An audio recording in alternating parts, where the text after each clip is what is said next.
If you're new to my channel, welcome. If you're not, then you know that for quite some time, I have tried every hack under the sun to figure out the best way to get graphics printed onto my shirts.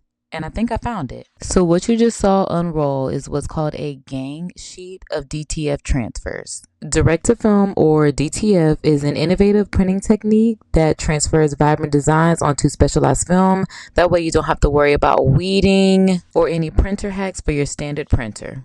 I received an order for a dozen custom t-shirts for an around the world birthday celebration, and in creating the gang sheet, I did realize that I had some additional space on the gang sheet that I was creating, so I did have 2 additional images for my client to have, just in case they had any additional guests. They could purchase their own shirts and use it for any additional guests that they may have.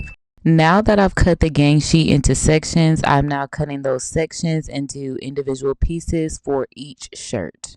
So as you can see, you don't have to spend thousands of dollars on a DTF printer to get your graphics printed. It cost me less than $100, including t-shirts, to fulfill my client's order. If you're an individual who needs shirts for a one-time event, or a designer looking for the perfect print vendor, I definitely recommend that you check the description and shop with Jiffy. The supplies literally arrived at my house before I did. I placed my order on the 29th of October, and on the 31st of October, when I was out of town celebrating Halloween, the supplies made it to the creative studio. There's also a special discount code in the description box, so use it because you know these people work in a jiffy.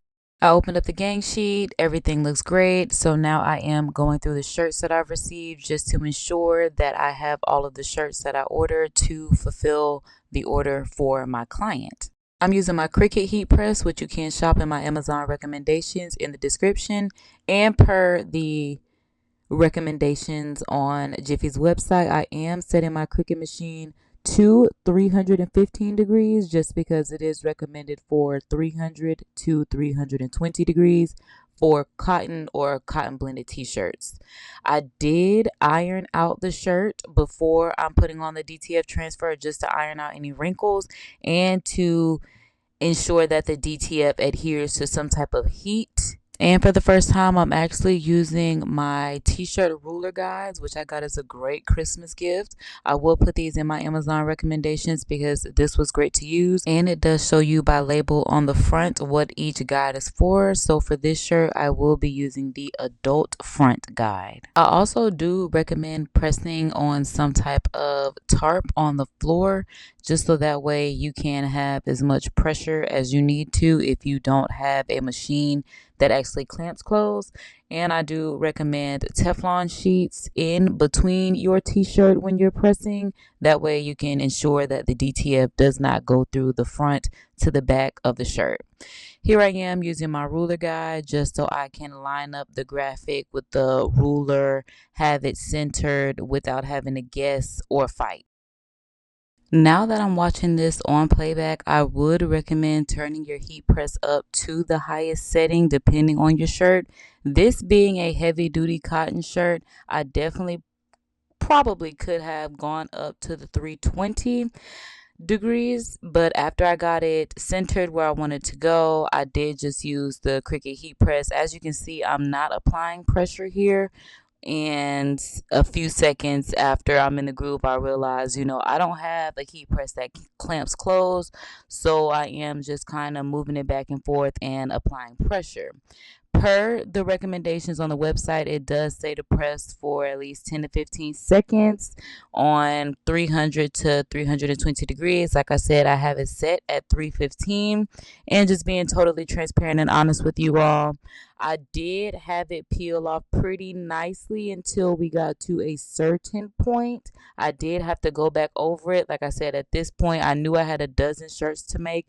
I don't know why I didn't think about turning the heat press up at the time, but I did just go back over it. I also do have a mini heat press. I did not use it, but I could have used it for just certain spots that didn't come up the first time. I did take the Teflon sheet out of the middle of the t-shirt after I had it pressed, and I did put my padding in between, put the Teflon on top, and then just do another repress over it after I have the peel off and just the graphic is cooled, but just ensuring that it adheres to the shirt. And it's as simple as that. I now have 11 more shirts to make for the dozen, but it's as simple as designing it, getting it printed from Jiffy, ordering the shirts from Jiffy, pressing it, and you now have a collection of shirts for your group, yourselves, for you to sell, whatever the case may be.